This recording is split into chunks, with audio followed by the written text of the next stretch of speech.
everybody, and welcome to Only Stupid Answers. That's what this show is. This is the show where we we answer your questions about movies, TV shows, comic books, Raiders of the Lost Arks, Last Crusades, and maybe even Dials of Destinies. I'm your host, DJ Wooldridge, and with me, as always, is Roxy Stryer. Hello, Roxy. Hello, DJ. We definitely didn't record another show before this show. This is where we're starting today. How's your day going, DJ? It's going fine. How's your day going, Roxy? Better now that we started the show. Oh, hell yeah. Woo! And this week we are talking about Dial of Destiny, Indiana Jones, and the Dial of Destiny. But before we do that, a little business up top.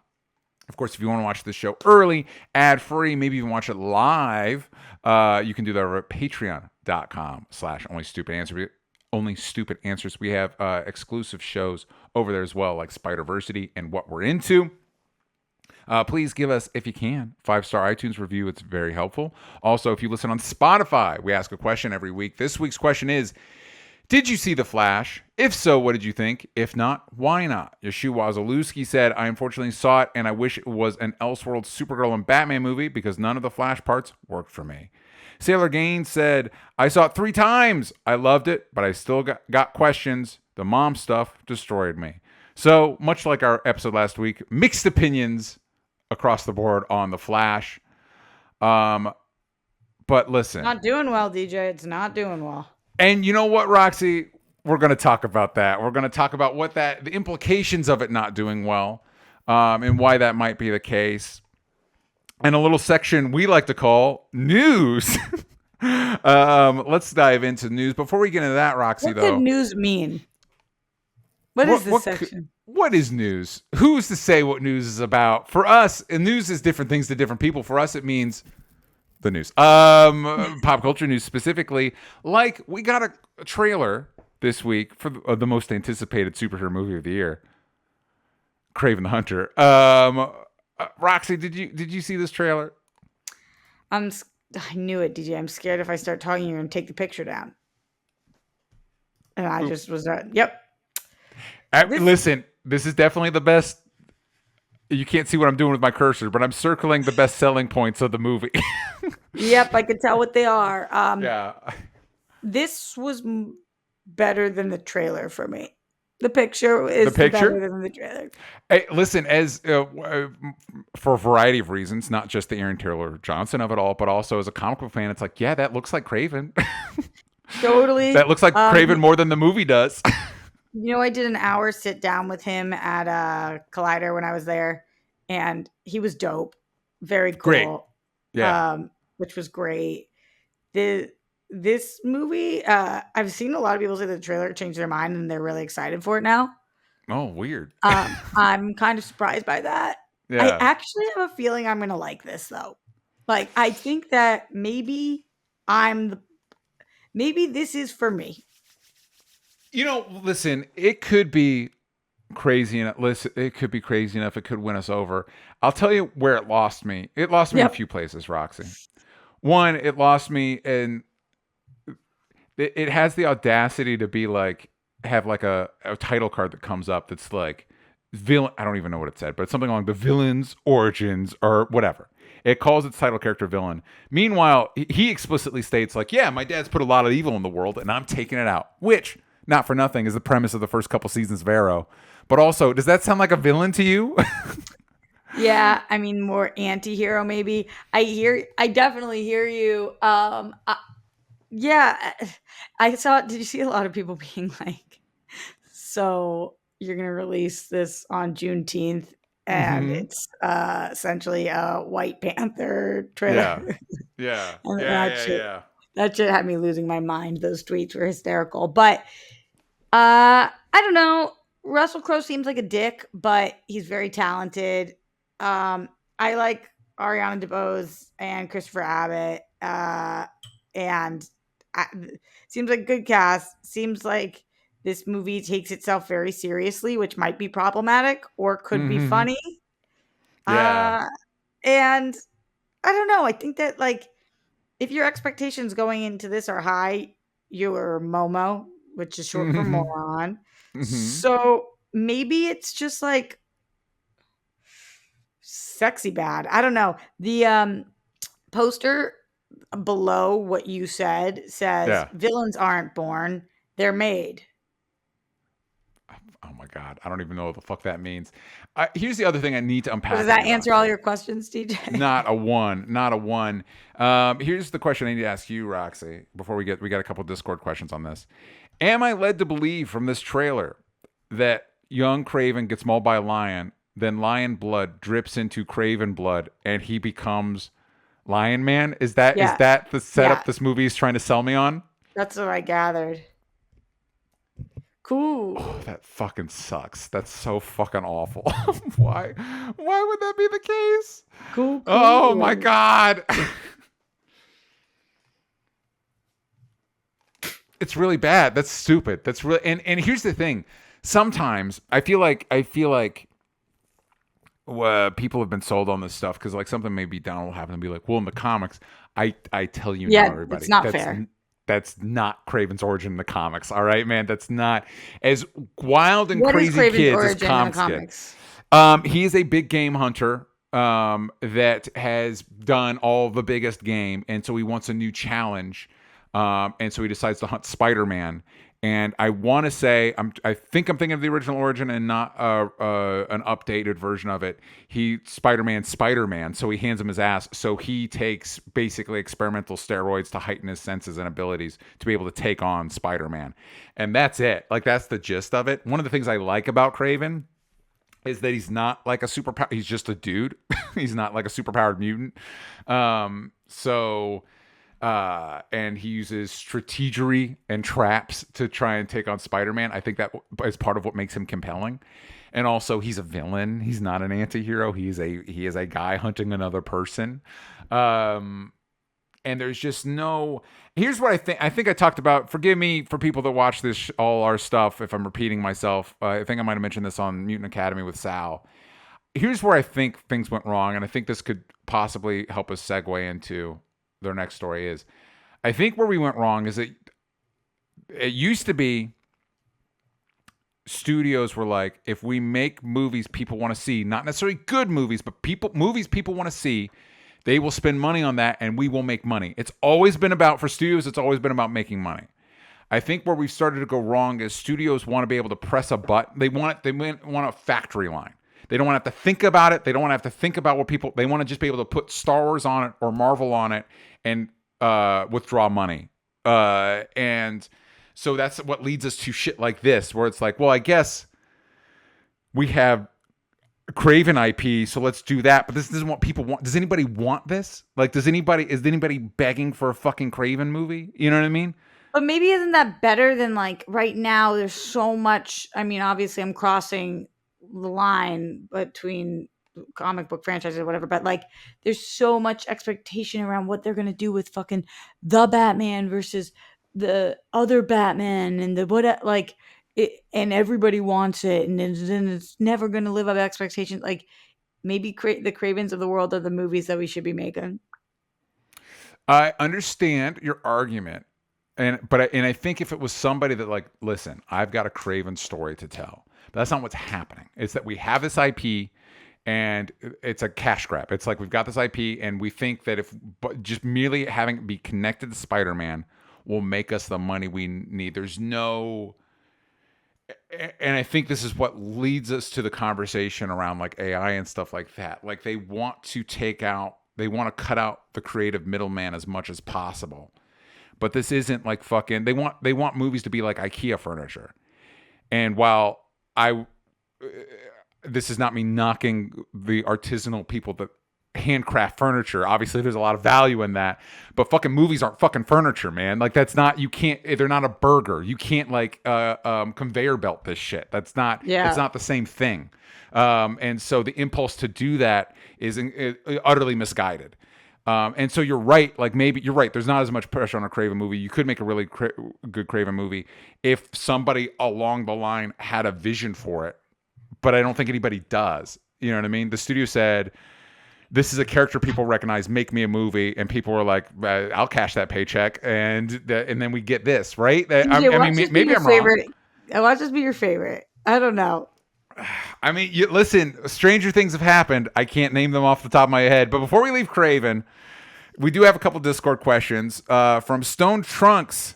Good name. If Craven the Hunter sees high box office success, could it influence Sony to make more of their movies R-rated? Like maybe Venom 3 could be R-rated. I do think it could influence them to make more of their movies R-rated. However, something's not well with the box office these days. I would be shocked if Craven does well at the box office.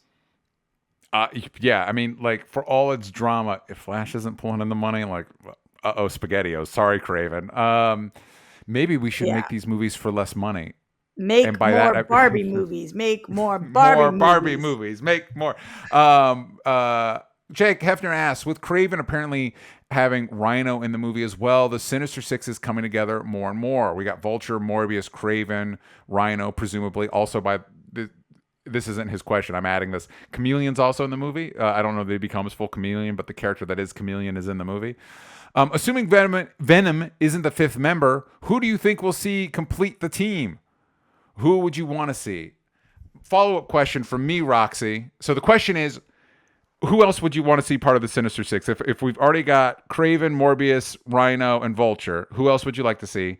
My follow-up question is, what are the odds that we're getting a Sinister Six movie? Because I just feel like it's not. I feel like this movie's going to tank just like Morbius did, and we're not getting a Sinister Six movie. Well, it kind of reminds me of what the fuck, Mummy. What's that universe? Mm-hmm. What's that? I think they wanted to call it Dark Universe. Dark Universe. Yeah. Where it's just like, in order to get to the big group, the movies have to perform. Mm-hmm. And that seems to not be like computing. Yeah. Yeah, because people seem to fail to realize that they made an Iron Man movie we liked, and then they made a Thor movie that we liked. Well, we liked enough, and then they made a Captain America movie we liked, and that is what led us to Avengers. Totally. Yeah. So it's like I don't know, and like even looking at what DC did, where they were just like Justice League. Yeah. It was like, wait, but what about this? Batman hasn't even had his own movie yet. Yeah. This is weird. So I don't know if that answered that question. And then what was the other thing you said? Sinister Six. I mean, you know way better than I do, like who you think would fit well. We've seen a lot of them in previous movies, a lot of the Sinister Six people, but I don't know that I'm like really hankering for somebody.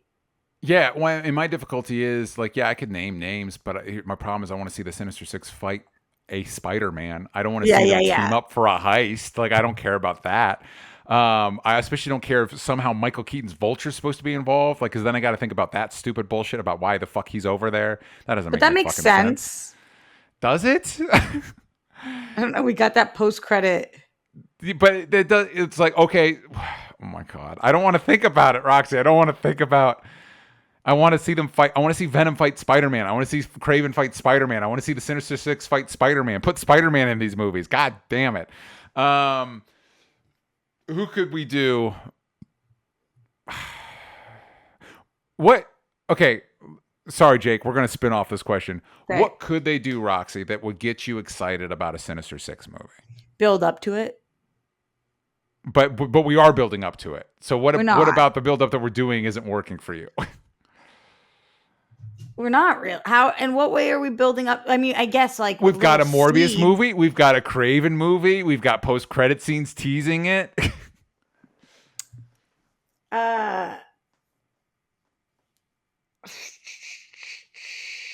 Nothing then? I don't know.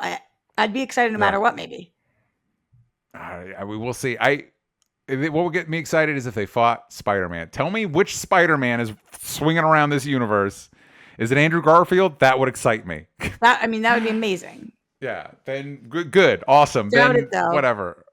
Yeah. I mean, yeah. Oh man. Okay, so maybe it's Peter Parker from the Spider-Verse. What's his name from New Girl?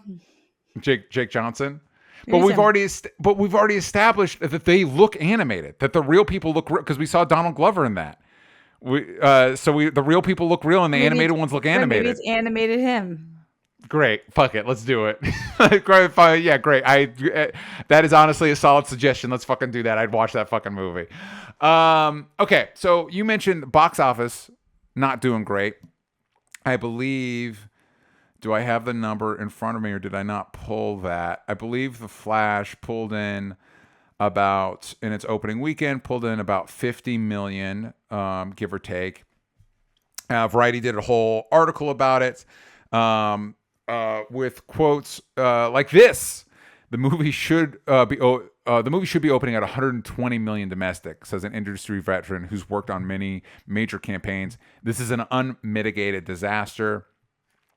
And then we got this: "When you have a film set in a multiverse, it's asking the audience." This quote is more about why people think it might not be doing well. "When you have a film set in a multiverse, it's asking the audience to recall past films instead of shutting off their brain and enjoying what's in front of them." Says exhibitor relations analyst Jeff Bach. He notes that The Flash's domestic opening weekend is on par with debuts for other titles that have been part of the wider DC universe, like Black Adam, which had 67 million, and Aquaman, which had 68 million. Whereas Joker and the Batman, standalone films with zero connection to anything else, opened at 96 million and 134 million, respectively. And But I've you got. don't know the connection the Flash has to other movies until you see it. I mean, I think general audiences. I would push back on that notion as well, because I think that I don't think it's the connectedness of it all.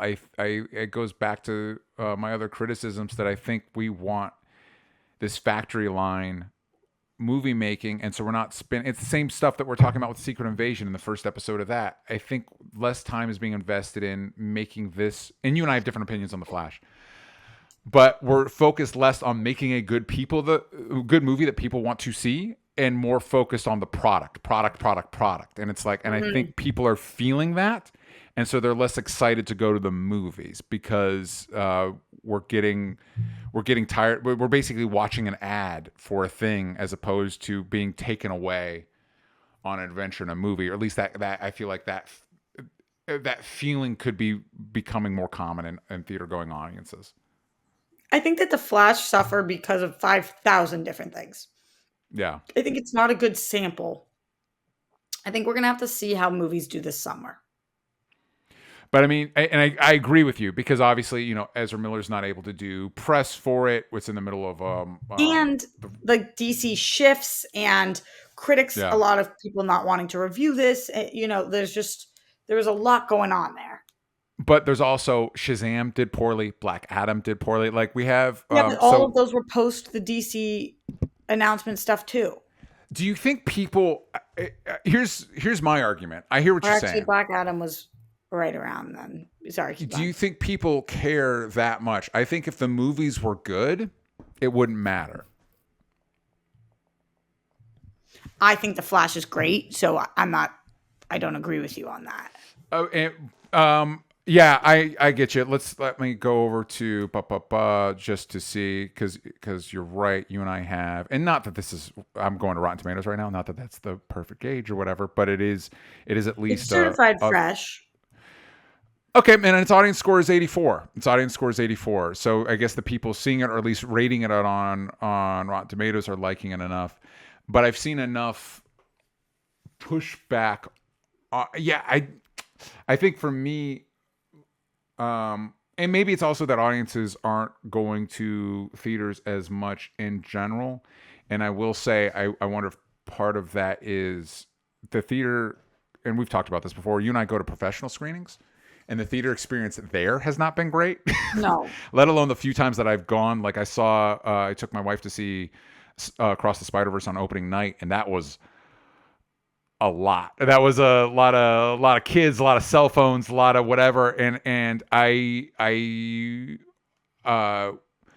think culturally we've done a lot of like postmodern dismantling the social contract thing, which I think in some ways is positive, dealing with like the patriarchy and all that shit. But I wouldn't mind it if we come out the other end and come to some sort of new, like, just respecting each other's personal space, and like, hey, maybe other people are here to watch the movie, and maybe wearing a mask isn't taking away your freedom. Maybe we should just consider other people more. I don't know what's happened in the past 3 years that just considering other people seems to be increasingly challenging. And maybe it I'm was because projecting. I do nobody live in LA. everybody And was at home by themselves and had to be selfish to survive. Maybe I don't know, yeah. DJ. But and also I should do you feel the same way, or is this just a me man shouting at cloud thing? I Like, do, but I don't feel the same way exclusively to movies. Like when I'm walking around at the mall, I feel like people just like bump into same. you in a way that's just like, what the fuck? Yeah, and I think and I do wonder, maybe our sample sizes. You and I live in LA, and my experience is almost everybody here is kind of a fucking egomaniac. Anyway, but Yeah. it does feel like suddenly it's like, did we forget? Did we forget about interacting with other people? I don't know Did though, the because when I was back home, DJ, and so there's this. I was going to that wedding, and you have to take a boat to get yeah, to the wedding. It's a public boat, yeah, and the ferry, and you there's this guy on the boat, and this is in Massachusetts, yeah. who took all his clothes off, Oh except for my like his god. little undies to Yeah, tan on the boat. That's like, and that's not the vibe. Like yeah. everybody's there sitting on the boat next to each other. You're like you're in chairs, seats on Yeah, the boat. because what I'm understanding is it's a boat, but functionally it's like a bus or like a It's a plane. bus. Like It's a bus. this is public transit. It's public transportation, Yeah. and you're not sitting in the seat, almost naked, Oh my like god. next to a 5-year-old that isn't your kid, like rubbing against each other, and it's like, what is your deal? Like, was this always you? Is this now you, if nobody gives a fuck anymore? Like, just a lack of spatial understanding, or like anybody else matters. And again, I'm not like a prudy about nudity. I'm not like, oh, Yeah. put that away. But like, we are on what is essentially a bus on the water. Yeah. Why are you like this? Sweating on everybody. It's just like gross. Yeah. Was it you and I aren't the ones, we're not like social scientists, but is it just quarantine? Was that enough to do this to everybody? Like that feels like You would think that that would really affect the people under the age of 18, right? Like, because this is a mhm, big part of their formative years. But yeah. this, like, people our age, we had enough time pre-pandemic to know what's appropriate and what's not. Yeah. Yeah. Weird. Yeah. Yeah, cuz it is that just that general sense of like we just respecting other people's space and time and all that stuff. But It's the weird. Yeah, thing so is, I DJ, huh? just the thing is that villains aren't born, they're made. So, like, you're just not Boom. picking up Hey, that. that's it. That's the answer. That's the answer. So I going back to this box office, do you think let's flash forward, no pun intended, It's a great to film. 2025, Okay. Superman Legacy's hitting theaters. Do you think because we're now past this like lame duck phase of ending old universe, beginning new universe, you think that will do better? Do you think what we're seeing is just a general like shift in audience focus? What do you think this means for movies, but more, I guess, more specifically, DC movies moving forward? But so what you're asking is, in 2025, what do I think the movie going audience and experience is going to be like based on I what's guess now? do you think because of the lukewarm response to Flash, you're saying you think part of that is a variety of reasons. You said a variety of reasons, but the part of one of it being that this is no longer part of what we're doing moving forward. Do you think once we get to what we're doing moving forward, like Superman Legacy, it will be doing better? Or because I think there's a read of this that says like maybe audiences superhero fatigue is set in, and maybe it's like we don't really care as much about this shit anymore. I can't picture a world in which a new Superman movie and a new Batman movie don't do well, because audiences are going to want to see what's up next. Yeah, And it's been so many years since we had Man of Steel, and Superman is the biggest superhero on the planet. yeah, 10 years. Yeah, I've been seeing a lot of 10-year retrospectives on Man of Steel, which is wild. yeah.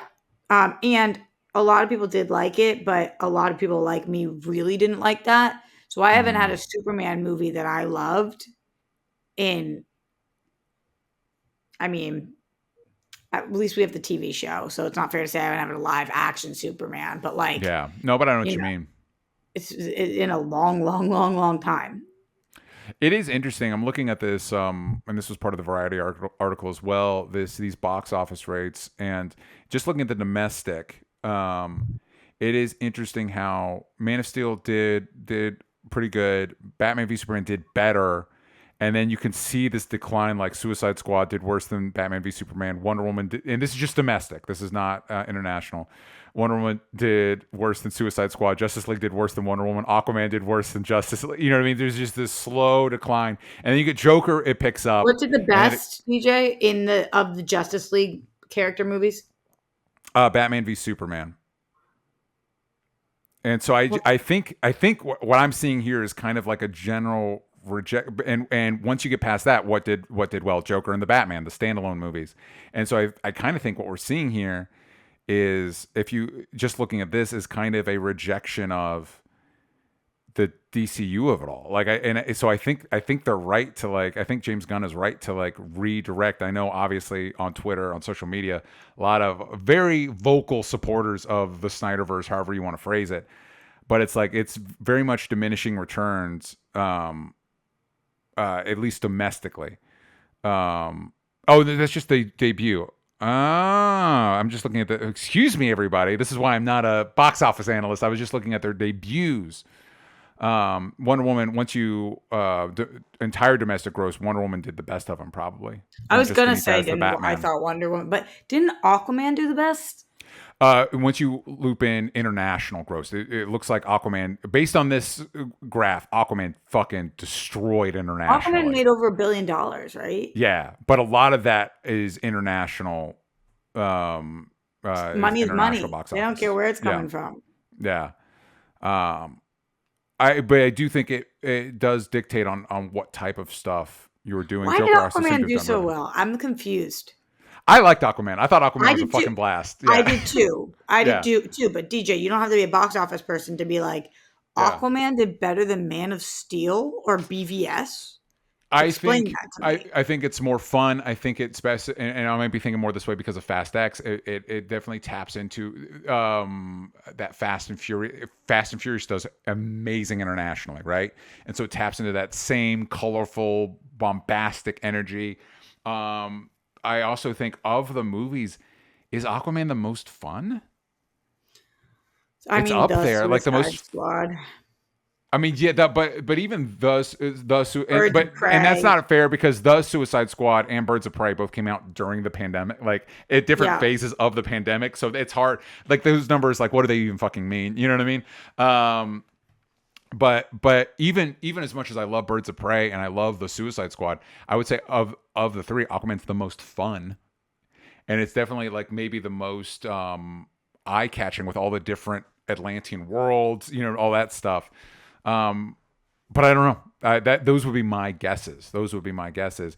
And it's just the Batman v Supermans of it all are so dark's not the right word, but just very like uh, I could see why something like Aquaman. It is weird because it's Aquaman. We like to joke about Aquaman, but why that would do better than those internationally. It's more inviting than the Batman v Supermans of the world. So, with all that in mind, let's move over to our main topic, and maybe we'll ask how this does. This will do in box offices. But let's talk about Indiana Jones and the Dial of Destiny, directed by James Mangold, written by Jez Butterworth, John Henry Butterworth, and David Koepp. Archaeologist Indiana Jones races against time to retrieve a legendary artifact that can change the course of history. As of this recording on Rotten Tomatoes, it has a 59% critic score, which is partially shocking because Kingdom of the Crystal Skull has a 77%, which is insane to me. And on Rotten Tomatoes, it says, although there's a nostalgic rush to seeing Harrison Ford back in action, Indiana Jones and the Dial of Destiny is a largely unnecessary franchise finale. And this is one of the rare times, Roxy, you and I have not talked to you yet I know. I was just about thinking your that. thought. So I have literally no idea what you thought of I Indiana need you to Jones and the go Dial of first. Destiny. Just in general, the first thing I just want to know from you, DJ, is just in general, is it this thumbs up? Is it this meh? Or is it this thumbs down? In general, it is somewhere between meh and thumbs up, but like, so it's in general. Okay. What about you? Mm. Okay. All right. All right. Let's get I, it. Oh, spoiler free first.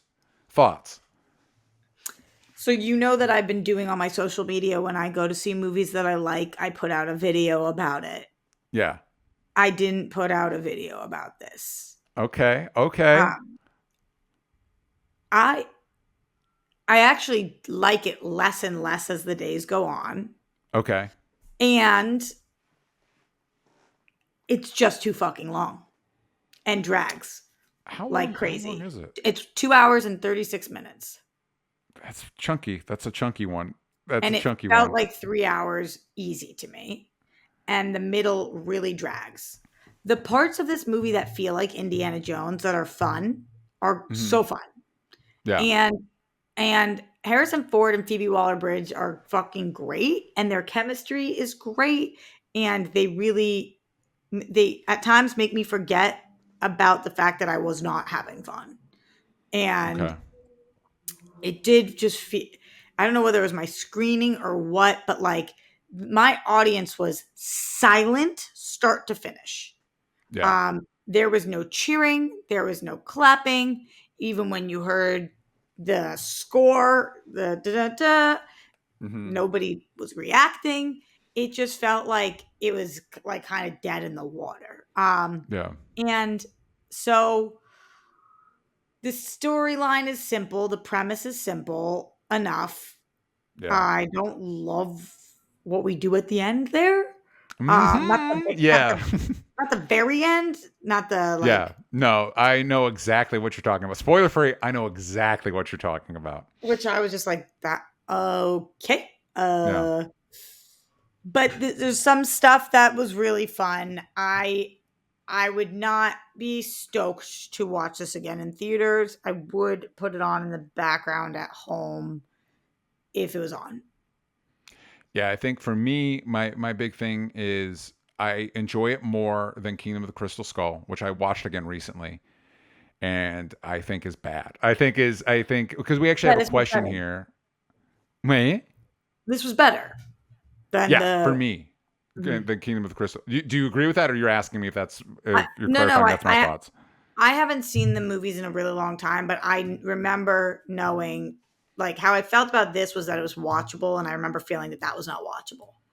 Yeah, yeah, and it's and obviously that's kind of faint praise, so it's like okay, if for some reason we felt the need to To keep rank doing them. these movies after Last Crusade, which having just rewatched that as well, there was no Last Crusade's fucking perfect. In my opinion, Last Crusade is perfect. It's a perfect ending. It literally ends with them riding off into the sunset. That's the end of your franchise, dudes. You did it. You nailed when you do perfect. It's the same reason I don't need another John Wick movie. You did it. John Wick 4 is perfect. Don't no more. Stop when you hit perfect. Stop. just fucking quit while you're ahead. But if we needed to keep doing it, which we didn't, but if we did, this is a better way to end things than Crystal Skull, in my opinion. And for me, I think we might be a little bit different because for me, I like the middle the most. We open with an extended flashback with DH Harrison Ford that I found it was always distracting. Every time DH Harrison Ford's face popped up, I was immediately taken out of what was happening. Yeah, I get And it. as we were talking about the ending, let's say the MacGuffin, the MacGuffin's stupid, and so the ending revolves around what the MacGuffin does, and it's stupid. It's just fucking dumb. But that middle part where it's just Harrison Ford hanging out with Phoebe Waller-Bridge, fighting Mads Mikkelsen, it's like this feels like Indiana Jones. I like this. I hear you on that. And the middle part's my favorite part too. I just think it Yeah. was drag and was Okay. long and dragged. Yeah. And to be honest, I was really disappointed with what they did with Mads Mikkelsen because I think that it is such a cop out when Movies. Okay, so this isn't a spoiler if you've seen the trailers or any Indiana Jones movie ever, I suppose. Yeah. Like Mads Mikkelsen, like if okay, they're Nazi characters in this Yeah. movie, Yeah. and to me, when you make characters Nazis, you know that the audience is going to dislike them because you don't have to explain that, you don't have to show that they're evil. They're in a Yeah. Nazi uniform, so we know they're evil. Mads Mikkelsen could have been so much more evil, Hmm. villainous. Like we could have seen him really lose it and be just like this intensely evil dude. We don't actually see him do that much evil shit. We just see Hmm. him as Nazi, Yeah. which is not like, it's just such a, I think it's lazy. Yeah. Yeah, I do like that we get into a little bit, and this isn't really a spoiler, but we do touch briefly on the way in our real world, the United States government incorporated a lot of Nazi scientists into our shit, and basically like get out of jail free card if you make us rockets. I feel like we could have done more with that. I think before I get into this general thought, I don't want to get distracted on this. Before I answer some Discord questions we got. Um, Mike Joyce asks, after Dial of Destiny, would you say that the Indiana Jones series has more misses than hits? No. You think more of them hit it? Because what I'm hearing is not on board with Crystal Skull and Dial of Destiny. So like those original three, you're on board with. Yeah. And I'm not on board with Dial of Destiny. It's totally mid to me. Okay. It is Okay. watchable. I totally agree with you. I think there's definitely more hits because I know people like to rag on Temple of Doom, but that was when we only had three good Indiana Jones movies. We've had two not as good since then. I think Temple of Doom's actually a really the one thing I have to admit, with as much as I love the Indiana Jones franchise, and I do, they are varying degrees of racist, all of them, every one of them, and that is a problem that it would have been cool for us to engage with in this movie if this is our last one, but we didn't, so whatever. I think the first three might be one of the best blockbuster trilogies we've ever gotten, and I think Dial of Destiny is watchable to solid. So it's three good movies. Depending on how you rate it, it's three good movies or two good movies, two mid movies, and then two bad movies. I think by and large, it is very watchable. Is Raiders not your favorite? Last Crusade's my favorite. Raiders is very good. Last Crusade's my favorite personally. Hmm. Hmm. What about you? Raiders is my favorite, but I'd have to Raiders. rewatch them. It's just based on how I felt watching as a kid. Yeah, Raiders is very good. No shade to Raiders. I think that's a perfectly solid favorite. Just for me, Last Crusade means more. Sorry, this is such a weird tangent or question then, but what is your favorite original Star Wars movie? Empire. Yeah, okay. Huh. Yeah, yeah. That's Um, uh, interesting. yeah. I think Empire. Because I think Last Jedi is where we start getting Star Wars starts recycling itself. And new, I What, don't Return of the Jedi? Return of the Jedi. Yeah. And I actually don't particularly like New Hope all that much. The only one, like if you DJ, you could I only would have own thought one. that I would have thought that Return was your favorite. Yeah, no, the Empire. I think Empire is hands down the best Star Wars movie. Yeah, I agree. Um, Andor might be better though, but it's not a movie, so it's not part of this conversation. Leonard Kim, at the very least, is Indiana Jones and the Dial of Destiny a good adventure movie? As a sucker for adventure movies, if Indy delivers on that, that's good enough for me. Um, Roxy, it sounds like you might have mixed feelings on considering you felt like it dragged. But yeah, like a good adventure movie, parts of it for sure. I Yeah, think that this movie, a lot of my qualms with this movie would be eliminated if we took away 30 minutes of the movie, which you could have done by easily cutting. Like they thought that I gave a shit about the things that I didn't give a shit about. yeah. And that just was like, oh my God. I don't even know that we needed to do flashbacks at all in this movie. I agree with you, just because I don't think I was joking with Sal on the other show. It's like we need to take away de-aging tech and multiverse storytelling from studios until they can learn how to behave. You're not Right. allowed to do it until you relearn the basics of storytelling because you're relying on it too Because much. the opening of this with the de-aging is really like, if it wasn't de-aging, if this Yeah. was indie at that Yeah. time, it'd be a sick opening. It was Yes. cool. Yeah. But those are not the tools in your toolbox. Yeah. You can't just make him young again. So the de-aging stuff was really not good. And Yeah. so I just don't know that we even needed flashbacks to tell the story they were trying to tell. Like, And that sequence is long, by the way. long, and That's it's like a good not just that 20-minute sequence. sequence. DJ, it's not just that sequence. We go back Yeah. several times. Yeah, you're right. And it's like, that is a huge, so that's a big part of an adventure movie, is the setup. Yeah. And it was like, I get it. I think Mhm. this could have been told over coffee in a quick story. Yeah. Yeah. Yeah. Give Yeah. me a Yeah. Yeah. minute of Yeah. exposition instead of 20 minutes of de-aging. Yeah. Or like, and it's also weird because Mads Mikkelsen is not the same fucking age as Harrison Ford.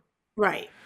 And so whatever. Anyway, here I think this segues into what I think might have been and kind of my issues with where we're at with movies and this relentless reuse of IP. And I want to see what you think about this. I think a more compelling direction to have taken this movie is to do what Creed did for Rocky. Hey everybody, we're following a different character now, and Indy's going to mentor that character. They're there, Yeah, but it's not an Indiana Jones adventure. I thought that. I think, though, in this movie, people would have been pissed about that. Like, I just think that general audience would have been pissed about that. But were I people pissed about Creed? Like because we were able to get away with it with Creed. Why? You know what I mean? Because woman. But okay, so it doesn't. One, before I say what I'm going to say, that's you and I both know that's stupid. You were just going to say it doesn't have to be a woman. Totally. It doesn't have to be a woman, but also who the fuck gives a shit if it's a woman anyway? A lot But I of hear what you're people. saying. Yeah, I think my instinct would be if you're really going to Creed it, you make a short round movie but that's a kind of I think for me that's part of a larger issue when we're so hell bent on sticking these 80-year-olds back in the costumes they were wearing 40 years ago, then even if you made a short round movie, I'm going to pronounce his name wrong, Ke-Huy Quan, Yeah. the actor that played short round, he's 50. He's already he's great. He's fantastic in Everything Everywhere All at Once. I'm sure I think he's in American Born Chinese, which I've been hearing good things about. He's fantastic, but he's also not like, he's not Michael B. Jordan's age. You know what I mean? So it's like, it's the same thing with like, what was it, Queen Elizabeth that died, and now the new king's like fucking 70. Like our next election is between two fucking 80-year-olds. We need to fucking let it go, man. It's done. Baby boomer time done. We need to let's get some Gen X people in here. Let's get some fucking millennials in here, man. It is crazy that whatever side of the aisle you're on, and if you're watching this show, very likely you're on one side as opposed to the other, but okay. That, like, does anybody think that two 80-year-olds battling it out over who to run the country is the best choices? Like, I just don't know why culturally we're incapable of just moving on. And I think it's because that generation won't let us. Like, no, we're still in charge. But sorry, your time's passed. It's our time now. Like, let us do it. And so I feel like I don't know who the Michael B. Jordan of the Indiana Jones franchise would be, but like I think there's I thought Phoebe Waller-Bridge was fantastic. She is fantastic. She is a great choice. And my only issue there is that, and I think another thing that would have been more compelling than what we got, because there's really no point for us to run to spoilers right now. So I think we can just finish this conversation out spoiler free. But spoiler free, I think you and I can both agree that as much as a theme exists, it's about Indy confronting the fact that he can't live in theory, and I think this is very tenuous, about Indy realizing he can't live in the past. He has to move forward, even though this movie's very much trying to live in the past. I think what would have been a more compelling direction is Indy's catchphrase in all those movies is it needs to be in the museum. He'll murder as many people as possible to get things in the museum. And I think if we introduced a creed, whatever the creed is to Rocky, whatever that is to Indiana Jones, of who's non-white, and have him be like, no, dude, this doesn't need to be in a museum. This needs to be with my people. This is something important to our culture. It doesn't need to be in a British museum. It doesn't need to be in an American museum. And so you don't need to like wag your finger at Indy, but it is an opportunity to evolve that perspective and have somebody else introduce, like, you saw things this way, but times have changed, and now these are going to be my adventures returning this to my people. I kind of forget there was a couple lines in this movie that I feel like they attempted to do something like that. Do you know what I'm talking about? Yeah, but it's a white British woman saying it, and she's basically like, don't pretend like you're a big hero, because she's being kind of and I actually like that about Indy. I like that Indy's kind of an asshole, and I like that Phoebe Waller-Bridge is kind of an asshole. Like, it's kind of Indy. Phoebe, I don't know how you feel about this, but for me, Phoebe Waller-Bridge is a huge trade up from Shia LaBeouf. Yeah, I hear you. But it's still the same. It's not. Dynamic? It's not evolving the perspective of this series, and I think there's an opportunity to do that. And I think because we can't let anything go anymore, we can't move on, we can't evolve. What did you think about the kid? I thought the kid was great, but again, it's just Short Round 2.0. It's the same. The kid was good though. Like the actor was good. They utilized him well. Again, I was on board for all the adventure shit in the middle. I was like, I'm watching an Indiana Jones movie. I'm having a blast. I feel like it's not Indiana. He's doing stuff that is insane for an 80-year-old, but it's not surviving a nuclear blast insane. So I'm on board. You know what I mean? What about you? What did you feel about the kid? I thought that it got just like a lot and a little annoying, and I was like,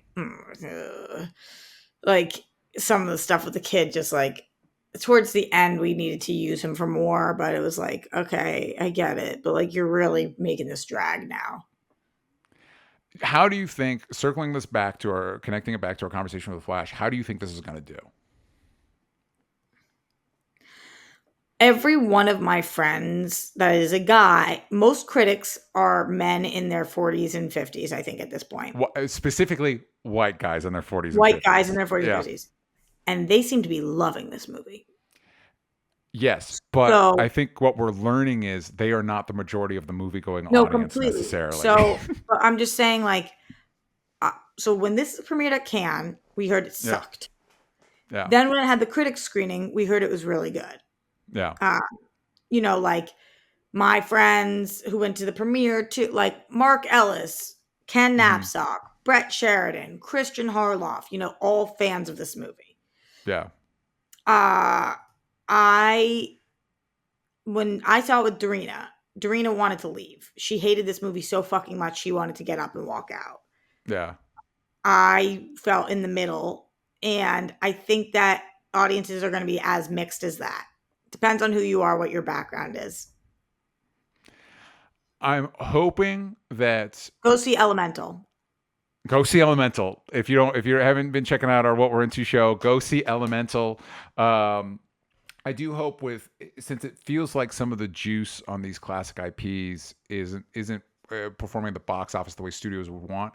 I hope this starts a new, like, oh wait, do we actually need to pay writers to come up with new ideas? Can we not just shove a bunch of Indiana Jones scripts into a large language model and hope it poops out something that makes us $1 billion? Are we actually going to have human beings do something new for once?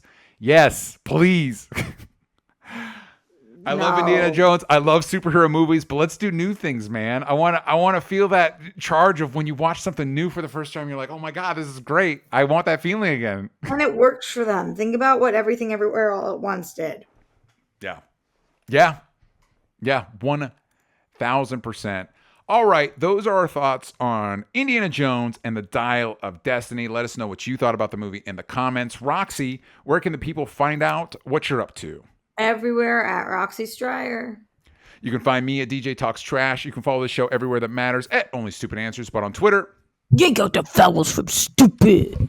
Yank out those fellas, gosh dang it. And we will see you all next time. Bye, everybody.